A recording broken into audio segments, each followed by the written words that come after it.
ನಿಜ ಎರಡು ಕೂಡ ರಘುವೀರ್ ಹೇಳಿದಾಗೆ 5 ಕಪ್ ಇಟ್ಕೊಂಡು ಈ ಇಡೀ IPL ಅನ್ನ ಇನ್ನು 19ನೇ ಆವೃತ್ತಿವರೆಗೂ ಅತ್ಯಧಿಕ ಕಪ್ ಎತ್ತಿದ ತಂಡ ಹೆಗ್ಗಳಿಕೆ ಇದೆ. ಜೊತೆಗೆ ಇಬ್ರು ಅಂತ ಸ್ಟಾರ್ ನಾಯಕರಾಗಿದ್ದಂಥ ರೋಹಿತ್ ಶರ್ಮಾ ಇರ್ಬೋದು, ಧೋನಿ ಇರ್ಬೋದು, ಇವರಿಬ್ರು ನಿನ್ನೆ ಪ್ರಾಕ್ಟೀಸ್ ಸೆಷನ್ ಕಾಣಿಸ್ಕೊಂಡಿದ್ದಾರೆ. ಇಬ್ರಿಗೂ ಇಂಜುರಿ ಇತ್ತು, ಕಮ್ ಬ್ಯಾಕ್ ಮಾಡ್ತಾರೆ ಅನ್ನೋದಿದೆ. ಮೇ ಬಿ ಆಡಿದ್ರೆ ತುಂಬಾ ಒಳ್ಳೆ ಸೈನ್ ಇರುತ್ತೆ. ಜೊತೆಗೆ ಎರಡೂ ತಂಡಕ್ಕೂ ತುಂಬಾ ಮದಗಜಿಗಳ ಕಾಳಗವನ್ನು ನಾವು ನೋಡಿದ್ದೇವೆ. IPL ಇತಿಹಾಸದಲ್ಲಿ 18 ಬಾರಿ ಮುಂಬೈ ಮೇಲೆ ಗೆದ್ದಿರೋದೆ ಅದು ಚೆನ್ನೈ ತಂಡ. ಹಾಗಾಗಿ ಇವೆರಡೂ ತಂಡಗಳ ನಡುವೆ ಗೆಲುವಿನ ಸಾಮ್ಯತೆಗಳೆಲ್ಲವೂ ಕೂಡ ಇಬ್ರೂ ತಂಡಕ್ಕೂ ತುಂಬಾ ಟಕ್ಕರ್ ಆಗಿರುತ್ತೆ. ಜೊತೆಗೆ ಇವೆರಡೂ ತಂಡದಲ್ಲಿ ಹೈ ವೋಲ್ಟೇಜ್ ಗೇಮ್ ಇರುತ್ತೆ, ಅದನ್ನು ನೋಡ್ಲಿಕ್ಕೆ ತುಂಬಾ ಕಾಯ್ತಾ ಇರ್ತಾರೆ. ಜೊತೆಗೆ ಎಲ್ಲ ಸಾಮ್ಯತೆಗಳು, ಕಪ್ಗಳಲ್ಲಿ ಸಾಮ್ಯತೆ ಇದ್ರೆ ಈ ಬಾರಿ ನೀವು ಹೇಳಿದಾಗೆ RR ಮ್ಯಾಚ್ ಅಲ್ಲಿ ಇಬ್ರು 2-2 ಗೆದ್ದುಕೊಂಡಿದ್ದಾರೆ. ಹಾಗಾಗಿ ಅವರಿಬ್ಬರಿಗೂ ಕೂಡ ಉಳ್ಕೊಳ್ಬೇಕು ಮುಂದಿನ ಹಂತಕ್ಕೆ, ಅಂದ್ರೆ ಗೆಲುವು ತುಂಬಾ ಇಂಪಾರ್ಟೆಂಟ್. ಇನ್ನು ಕಳೆದ ಮ್ಯಾಚ್ ಅಲ್ಲಿ ಭರ್ಜರಿಯಾಗಿ ಕಮ್ ಬ್ಯಾಕ್ ಮಾಡಿದರೆ ತಿಲಕ್ ವರ್ಮಾ, ಮಧ್ಯಮ ಕ್ರಮಾಂಕ ತುಂಬಾ ಚೆನ್ನಾಗಿದೆ, ನಮಂದಿರ್ ತುಂಬಾ ಚೆನ್ನಾಗಿ ಆಡ್ತಿದ್ದಾರೆ.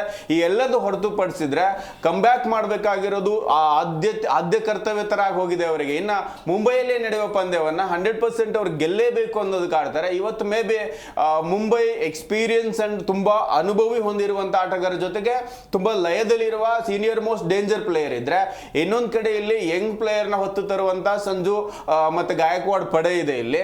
ಇವತ್ತೇನಾದ್ರೂ ಧೋನಿ ಆಡಿದ್ರೆ ಒಂದು ಅನುಭವದ ಮೂಟೆ ಜೊತೆಗೆ ಇವತ್ತು ಕಣಕ್ಕಿಳಿತಾರೆ. ಅದೊಂದು ದೊಡ್ಡ ಲಾಭ ಕೂಡ ತಂದ್ಕೊಡುತ್ತೆ ಅವರಿಗೆ.